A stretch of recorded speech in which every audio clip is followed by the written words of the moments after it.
Good evening, Gothamites. We're here to talk about Gotham Season 3, Episode 19. You'll be judged, we'll be judged. It'll be next. You're tuning into the destination for TV superfan discussion, AFTERBUZZ TV. And now, let the buzz begin.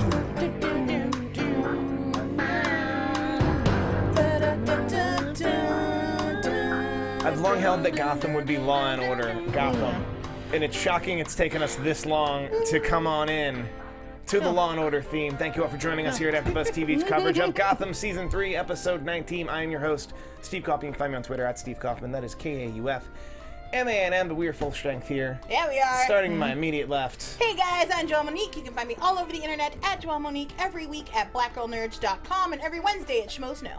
Hey guys, I'm Lacretia Lyon, so you can always find me at LACRETIALYON anywhere on the internet since there is only one. And one fun fact about Law & Order SVU, Donald Logue's character actually left on assignment to go to Gotham City. Oh! Part of that is actually true, because he did leave to do this show, but yeah. Oh. It was undercover assignment. I have not stayed up to date on my SVU. I did not know Donald Logue was on that show. Well, it's on Hulu, so you can catch up. Yeah. Well, can I though? No. Speaking of the criminal justice system, Enigma and Penguin were locked up. Yes. Oh, I love But this. not by any lawful entity, but by the Court of Owls. Do we think the Court of Owls have a much grander plan for Enigma and Penguin, or are Enigma and Penguin such small potatoes to them that they don't care? I don't know if they have a larger plan. I was confused as to why they would put these two in a cell next to each other when they keep making trouble, and they kept putting them right back in cells next to each other. It just seems like you're asking for trouble, but maybe what they wanted was the war. Maybe they were trying to push this together so they could have the war, and now they have their savior, so maybe that? Yeah, I think that Penguin and Riddler were a part of their plan. I'm just not sure if they knew what all their plan was going to be with them. That's why they were holding them and just seeing how things go, you know? Yeah, because, I mean, their talons could just, like, kill you. Yeah. Their talons, so Enigma, Penguin have a lot of fun, have a fun back and forth. They get out by working together, give each other a 5 or a 6 hour head start. 6 hours. By the time head. they break out, they only have 5 hours of an agreement left. Yes. They're not going to attack one another. That's cute and fun. We all know Enigma's alliance needs to join up with Penguin's Indian Hill alliance. Oh, I think that they will. But Yeah, like, it's just a cute, fun thing. Wait, what? No, aren't they going to go to war? I mean, Penguin versus Riddler with all Barbara's people behind Riddler, and then all of, like, Penguin's got all the freaks, and then big war, right? But then, way down the line, like... After the war. After the court. Yeah. Okay, yeah, I mean, eventually they'll be friends again, probably, yeah. Yeah, like, they have to be unlikely allies heading into the Court of Owls and the army of Talons with samurai swords. So they'll sweep together and go against... Okay, I see that, maybe. They would sweep together and go against the Court of Owls to save the city. Sure. Which is funny that it's a ragtag group of villains saving the city, because Batman is 13. Yeah. I dig it. I think I wrote that here so we can get it out of the way. Like, that was really cool. These two had a nice exchange. I love little Jello. I knew it was Jello after seeing red Jello, but it was pretty cute that they went through that whole little, He's like, oh, you're very good at that. Oh, I've had some practice. Just the little banter. That was wonderful. I like when Riddler first tries to take down Penguin. He's like, I had this blow dart to take out the guards, but now I'm just going to use it on you. And I was like, you're wasting your shot. You have a key too? Okay, great. And then, of course, Penguin with that damn lunch tray. They're brilliant. I love them taking down one another. Also, on a related note, I like eating at places that have big metal lunch trays like that, just in case if stuff goes down. So you can use your WWE like life lessons and history, so you just get prepared to smack someone in the face with it. I mean, I could. Thank you. Jimbo in the booth. Perfection. Right on. I was just saying because it's a big metal thing, it could be more helpful than a big plastic thing. Okay. Yeah. But why would you give prisoners a big metal lunch tray? It's Gotham. That's foolish. Yeah. So let's get into the main story, if you will, and that's Barnes came back. He is judge, jury, executioner. He creates a bit of a honeypot to come in and get Gordon and Bullock. He beats down on Gordon and Bullock, lets Bullock go, ties up Gordon, and then tries him, judge, jury, executioner, states for the record, I'm assuming there's a stenographer that got cut from this episode. Well, as I Poor say, stenographer. You were welcome on this show. Person who played the stenographer in the scene that just... I thought he had a stenographer, like, little attachment there, like, you know, like... yeah, you know, so he could play that part, Well, too. but he didn't say... He that would be a That weird... part was cut. I'm judge, jury, and executioner. Also So stenographer. Yes. You know, they Court- cut it for time. Court clerk. Little asterisk at the Bailiff. bottom of it. What did you guys think of the costume? Because it reminded me a lot of Lex Luthor, with his axe up for a hand. I didn't get a Luthor vibe, but I really enjoyed this costume. Yeah, like, it is so ridiculously campy and fun. I was not expecting this for the Executioner, but yeah, like, I do see a little bit of the Lex Luthor, you know, or like Conduit from Superman, that villain's like outfit, because of the yellow. It was almost AFTERBUZZ colors, but they made it a little gold, you know. Yeah. I also like that this show is its best when it rides the line on the camp. And I think Michael Chiklis really knew what the character was and nailed it. Oh yeah. I have mixed feelings about Barnes showing up. Like, I don't know, the stuff that happened in the police station worked really well for me. The whole, like, this is where you should die. I even like the moment where Gordon asked for his badge because if he wants to die, he deserves to die with his badge. But I thought we might get a little bit of crack in the veneer at that. Like, we'd maybe see a little more of the police kind of duty-bound, my fellow cop kind of situation come out. I just wish there's a little bit more nuance in Barnes. He's just so evil now. Well, no, I like the complete lack of it. I think if he had nuance, it wouldn't make any sense. The fact that What if he's fighting the drug from within, though? I want Barnes to still be in there. You hit the nail on the head. That's my problem. I want Barnes to still be in there somewhere. You mean the lawful good of Barnes? The one we knew, the guy who like wanted to help his officers like better Gotham. This is so sad to me that like it's like the only way we can get justice now is to kill a bunch of people. And I get that it's not his fault. He took the thing. He was poisoned, and that's why we're here. But man, I miss old Barnes.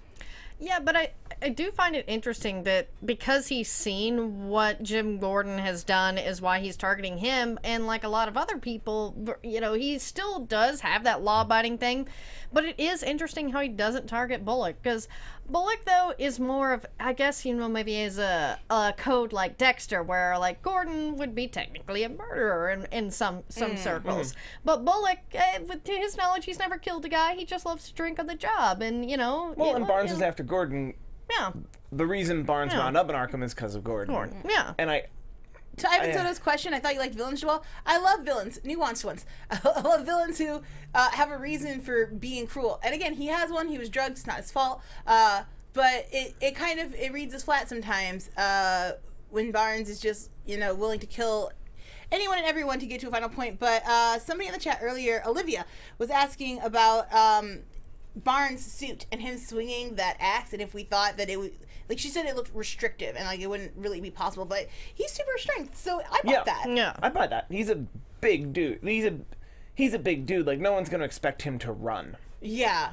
Or like be his movement is in the fact that he'll get to you. If you play fighting games, he's a heavy power hitter. Yes. That's what he does. He's not moving around fast. He's not agile, but he gets the job done. Also, my new favorite thing on these shows is to play the D&D game with the characters in it. And I think the Tetravirus has the ability to change your quadrant. Because Barnes, before the Tetravirus, was lawful good. Oh. Yeah. And now he's lawful. No.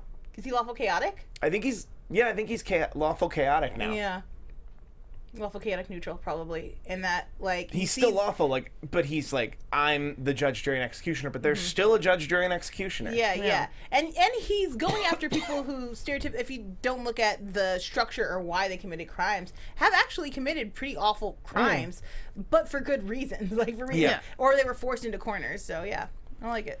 Yeah, and that's the thing is, wasn't it Lee who said something about the virus just sort of heightening your strengths or whatever you were, and, you know, that's why, like, Mario's jealousy even in her dream and stuff like that, and that's why Barnes, his, passion for the law is now just a little cuckoo. Psychologist, I have a question for you. Yes. When dude cuts his wrist open, and Lee is, like, about to drink it, and what is that about? I was trying to decipher it, couldn't get there.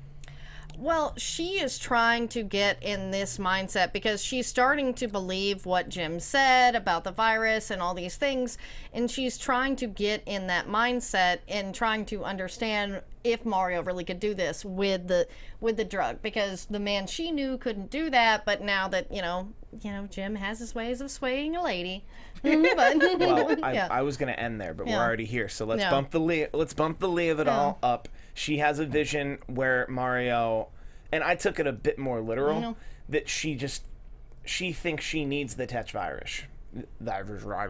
She thinks she needs the Tetch virus to be who she really wants to be. And that was for him to literally give her his blood.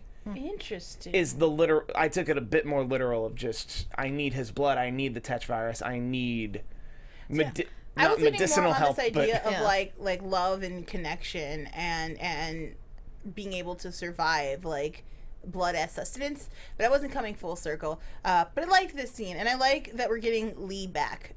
She's starting to ask hard questions. She's trying to figure out how she ended up where she was, and I know a lot of people have been frustrated with this super awful Jim hate that's been going on. Yeah.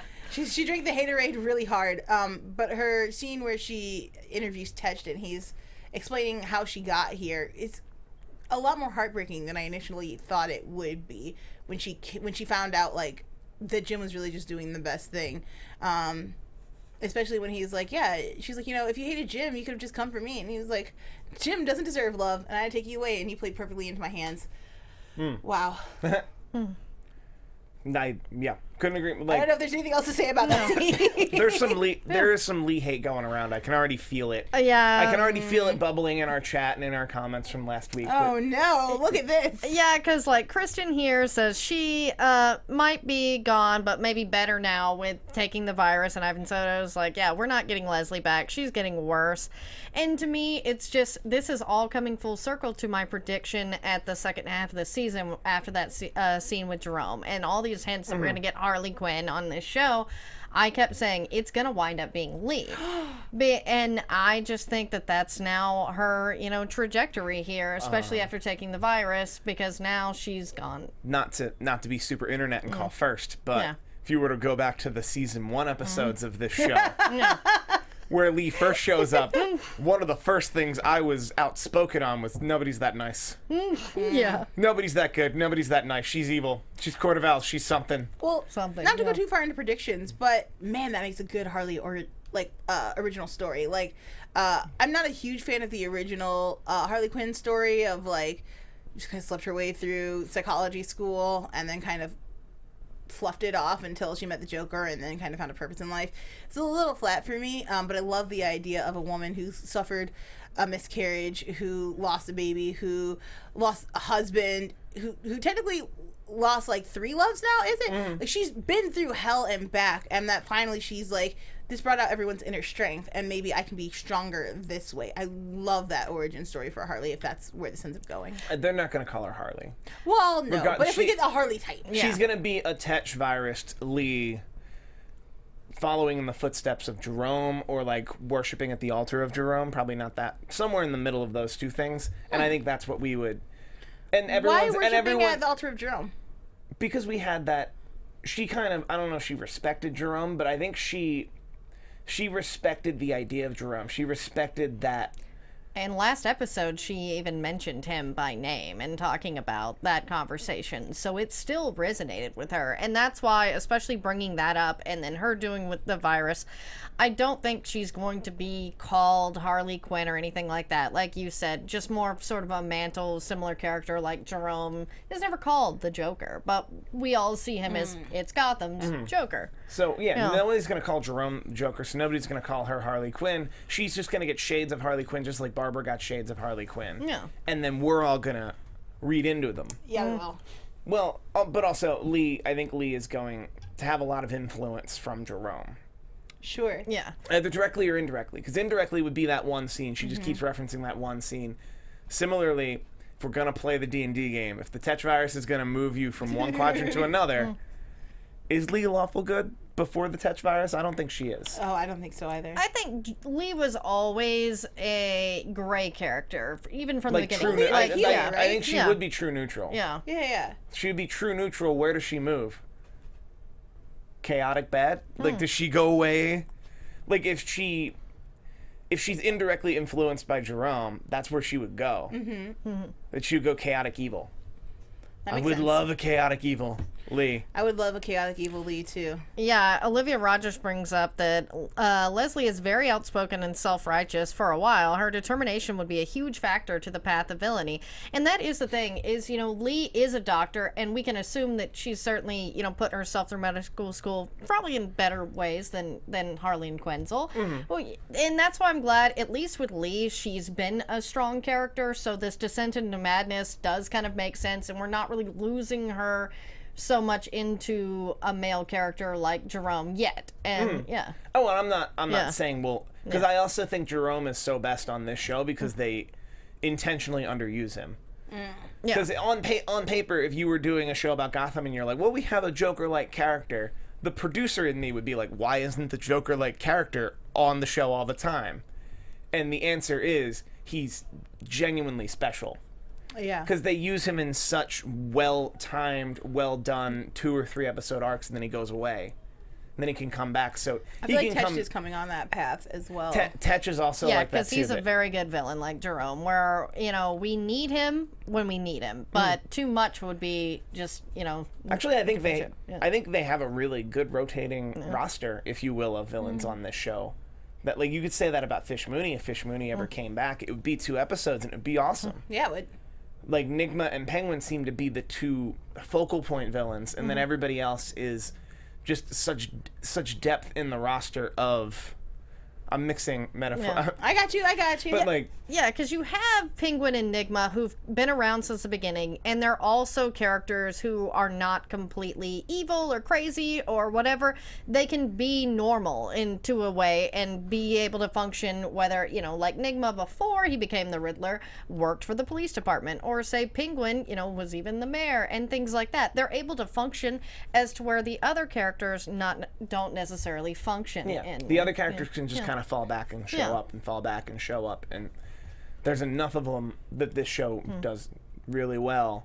Well, that's what makes me really excited about our upcoming war, is that we get to see these really great villains go at each other, as opposed, for a time being, I know the Court of Owls is going to get mixed in there eventually, but, like, I'm ready for the whole city shutdown. I'm ready for best weapons to come out, and I'm really ready for the superpowered freaks versus the normies kind of tone that I'm sure they're going to play on.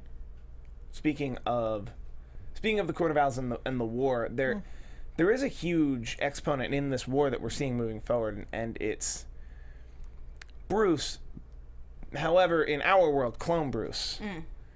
Selena wakes up. I'm gonna go kill Clone Bruce. Tries to kill Clone Bruce. Alfred breaks it up. Clone Bruce hits her.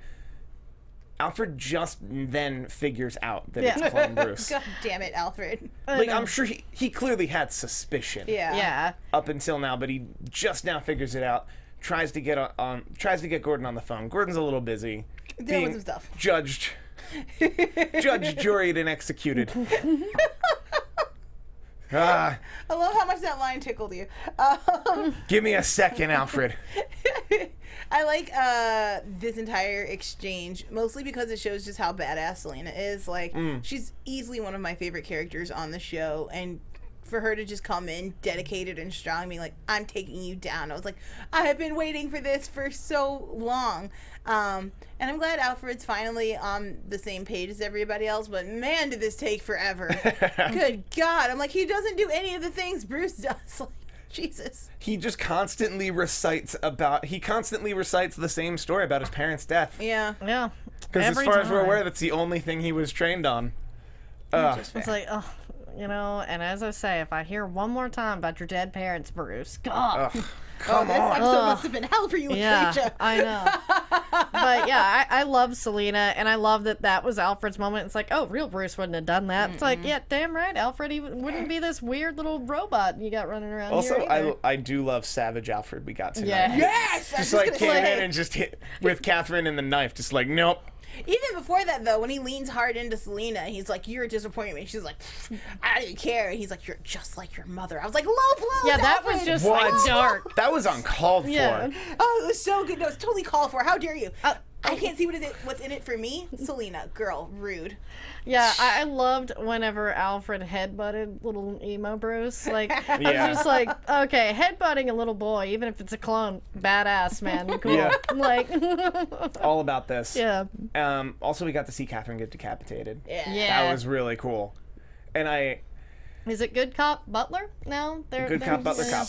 I would watch that show. Good Cop, Bad Butler. Good Cop and Alfred. Yeah. Good Cop, Alfred Cop. I'm not a cop. The stabbing, Catherine is, she did a lot for me this episode, particularly in this final interrogation scene where she's like, "Oh, you don't know anything." I'm like, "Catherine, don't do this.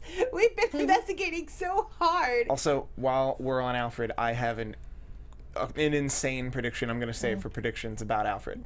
I love it. And it ties into another TV show, and it's one of those things that if I get it right, I'll look like a genius.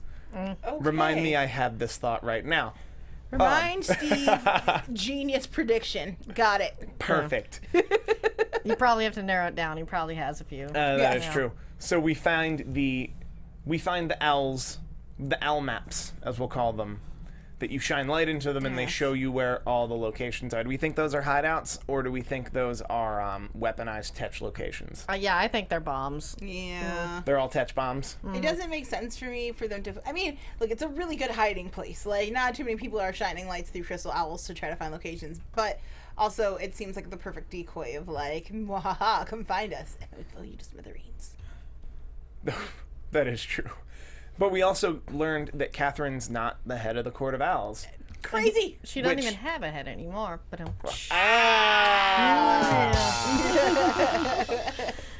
don't you wish you had a coaster to throw? I already threw it. But There you go. Oh. there we go. Thank you. Usually more like a frisbee. How do we feel about the regional Court of Owls theory now? Oh, yeah. That there's just a Court of Owls running the whole country, Just running the whole chapters. world. Remember the Supreme Court of Owls? Yes. You know, that exists. I support it. I support this theory now.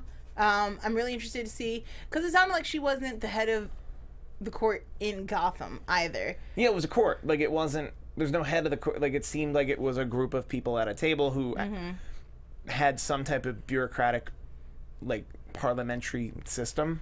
So then who do we think is the actual head? Have we met the head yet? We've not met the head yet. I think it's...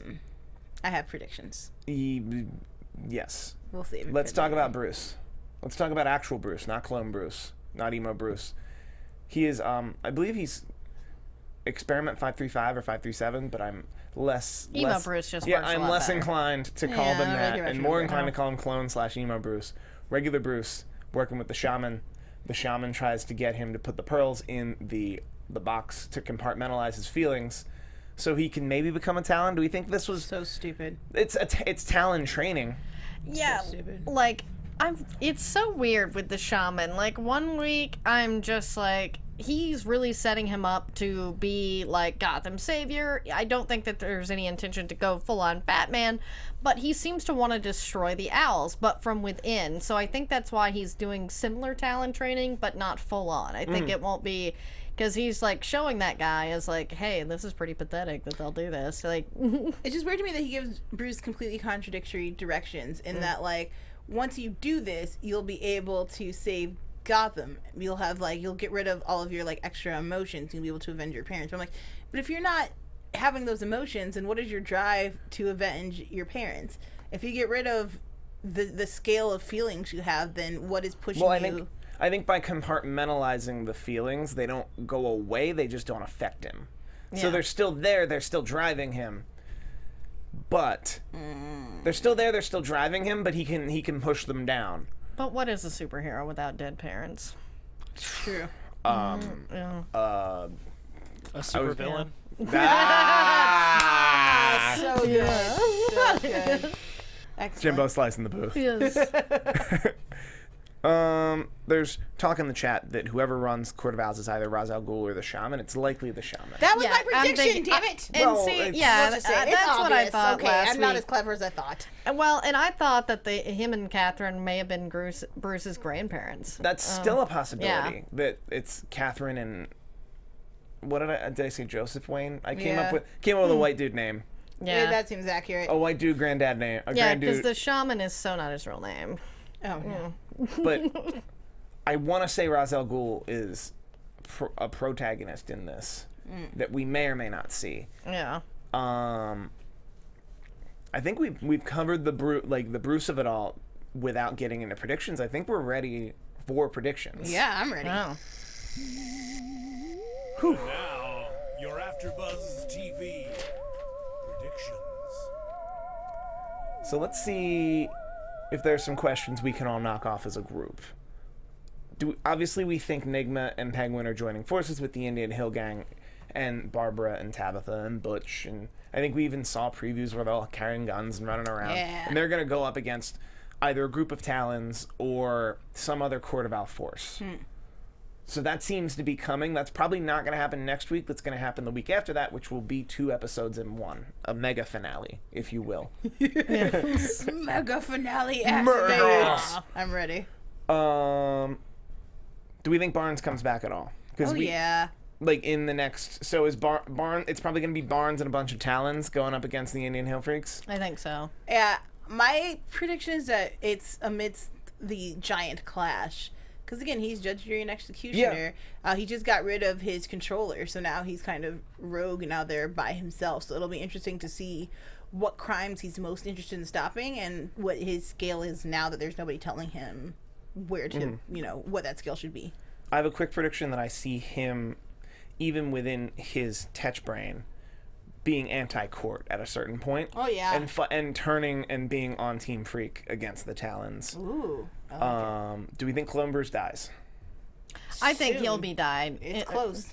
Yeah, he'll be dying in the season. Yeah, I mean, we know his time is limited anyhow. If he lasted 2 more episodes, I'd be surprised. I can buy that. Speaking of that topic, now is the time for my huge prediction. Thanks, Jimbo. Alfred's gonna die, and here's why. No. Here's why. No. Here's why. Yeah. Here's why. They need to cast another Doctor Who. Sure. He'd be a perfect Doctor Who. He really would be. I will give you that. But no, Alfred doesn't we die. can't have Alfred die. If you're watching this from the future where he's absolutely Doctor Who, I'm a genius. Okay. If you're watching this from the future and none of that happened, these things happen.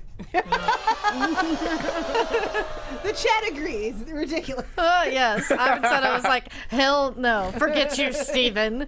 Can I just No. point out? Can I just point out that on the No. grand equation? I'm just speaking for the chat. I- here. No. on the- yeah. I'm just saying on the grand equation of nerddom, if we are going to lose Alfred from Gotham, he better become the Doctor. Oh yeah, definitely. That's all I'm saying.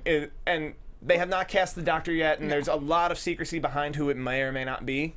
He would be a great choice, especially after Peter Capaldi. That they probably don't want to go young so soon. Sure. And that young or old, the Doctor only seems to do about 3 series before he's not the Doctor anymore. If I were to play into this theory, here's the only reason I would like that. The only reason I would like a dead Alfred is because then it creates an entirely new universe, and we can stop. We've had comparisons or similarities, but a Batman without an Alfred is an entirely new universe. What Yeah. if there's a clone Alfred? Okay, no, I would really hate that. That would destroy this series for me. But I do expect that the series will go into comic book after it comes off the air, and I would love to explore what Batman without Alfred looks like. He's a very sad man anyway. If he doesn't have Alfred, who does he have, guys? Seriously, you can't take... But it's- and But Haley Selena. Altwell should be the Doctor. I'm sorry. Yeah. With you. Yeah. I'm completely with you. I don't want to get into Didn't they sexism. officially say Yeah. that the Doctor wouldn't be a woman this time around, though? That they weren't ready for that? All the rumors that are circling is that there are no women. Yeah, in no that. attention. There are no women in that discussion. Yeah, that's what I thought. Well, they said. Yeah, I agree. I agree. It should. Yeah, she would be perfect. Yeah, I didn't realize we'd get. I don't know why I didn't think we would get so into Doctor Who talk with that prediction. Of course, we're gonna get into Doctor Who talk. The chat is wholeheartedly disagreeing with me. I'll take that. Stop, Steve. Says Joseph McDonald. Just stop it. I'll take that. Yeah. So, Bruce is what seems to be the deciding factor in this big war between the Indian Hill Freaks on behalf of Gotham and against the Court of Owls, who are on behalf of destroying Gotham, so that Bruce can rise from the ashes? So Bruce can, like, help build a new Gotham? Like, they want to burn the whole place to the ground. But Bruce isn't even in control. Like, Bruce is let himself be turned into a slave, which is gonna annoy me forever. And so I mean, is Bruce gonna be in charge of anything? Like, it just seems like Bruce will be out there doing some killer moves, killing some people, taking people down, and then he goes into, like, hibernation sleep, or is used as, like, a prop to show the next kid how, like, cool it is to be a clone? Well, that's their plan. Not a clone, but that's their plan. Here's what I think will happen. I think Bruce, under control of the shaman, is going to be on the Court of Owls side of the fight. The only person who's going to break Bruce from that spell is going to be Ra's al Ghul, who, because it's Gotham, it's going to be its own world, whereas the Ra's al Ghul we know from the comics would want Gotham to burn, and would talk at great length about how Gotham would burn, like cities like Gotham would burn under him all the time. It's Gotham, they can go another way. Gotham can be Ra's al Ghul can be the protagonist against the shaman to overthrow the Court of Owls and save Gotham. Ra's al Ghul always has a particular way of taking down a city, too. Like, he's not chaotic at all. He's very thoughtful in how he does a takedown, and I could totally see him coming in and being like, this is madness. This is not how you take down a city. Or even coming in and not stopping it, but saying, the shaman should not be controlling Bruce Wayne. I will stop that. And if Bruce Wayne, on his own agency, wants to save his city, he is the last son of God. Like, Bruce Wayne is the last son of Gotham in this show. And to me, when I think of Ra's al Ghul, I think he's very much like a Gus Fring type of villain, or where he's playing all sides and doing everything to make sure what he wants to happen in a very methodical way. And Amanda Powell brought up a good point. I feel like Bruce is playing the shaman, and to be honest, I saw that a little bit too, because little Bruce is super smart. Like, because he was not really in a trance when he looked at what the Talon was doing, like cutting off his finger. So he seemed a little bit more in control there. And so, yeah, when she brought that up, I was like, yeah, I kind of noticed that too. That this, he is the world's greatest detective, so he can easily, bluff too. He can fool a shaman at 16, and thank you, Ivan Soto. I was wrong. He's 16. Right on, Amanda Powell. I'm gonna have to rewatch that scene. I didn't see it, maybe mostly because the whole time I'm screaming like, "Stop doing what you're doing! You need this." Because as somebody in Twitterverse just told me, like, Batman needs his pain. You cannot become Batman without your pain. This is the whole time I'm like, you're gonna destroy it. But I would love it if we see Bruce start turning the tables on people slowly without them knowing. Also, that's very satisfying. Compartmentalizing your pain is not eliminating your pain. Trust me. I can tell you from experience. You're only compartmentalizing it. It's still there. It's still there. And if you never dealt with it, it's come back worse.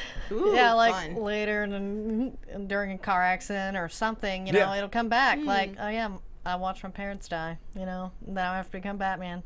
I watched my parents die, and I never saw a psychologist. Yeah. I had Alfred. Even though there were a lot of psychologists in Gotham, now only some of them become supervillains. Well, I'm sure there are a lot of psychologists in Gotham. It's just the ones we meet become supervillains.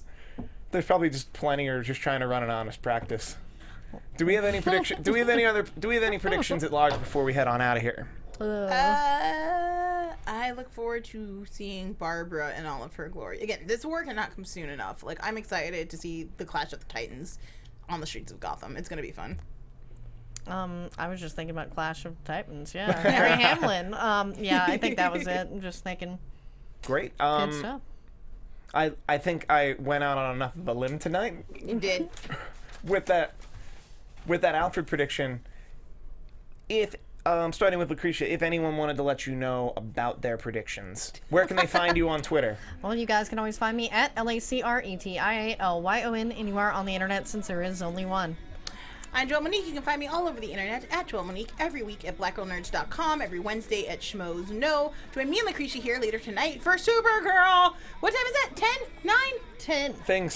10. We'll Time. be there. Yeah. Join me here at AfterBuzz on Thursdays. We're at 2 o'clock. I'll be covering Genius. 3 o'clock, Handmaid's Tale. 4 o'clock, Knife Hour. And then at 8 o'clock, Alexis and I will be doing the finale of Archer. I thought I had a bad night last night with 3. 4, what are you doing? Having fun. So you can find me on Twitter at Steve Kaufmann. That is Kaufmann. I do a lot of shows here at AfterBuzz TV. I tweet about them fairly regularly, including later tonight I'll be covering Better Call Saul. Next Sunday I will be covering The Leftovers, which is the second to the last. And then I'll obviously be back here on Monday. Also my improv team, The Show That Shall not be named. We're a Harry Potter themed improv group. We are at Show That Shall on Twitter. Follow them. They're good people. Do that. And thank you, Gothamites, and good night. From executive producers Maria Menounos, Kevin Undergaro, Phil Svitek, and the entire AfterBuzz TV staff, we would like to thank you for listening to the AfterBuzz TV network. To watch or listen to other after shows and post comments or questions, be sure to visit AfterBuzzTV.com. I'm Sir Richard Wentworth, and this has been a presentation of AfterBuzz TV. Judge, jury, and executioner. The views expressed herein are those of the hosts only and do not necessarily reflect the views of AfterBuzz TV or its owners or principals.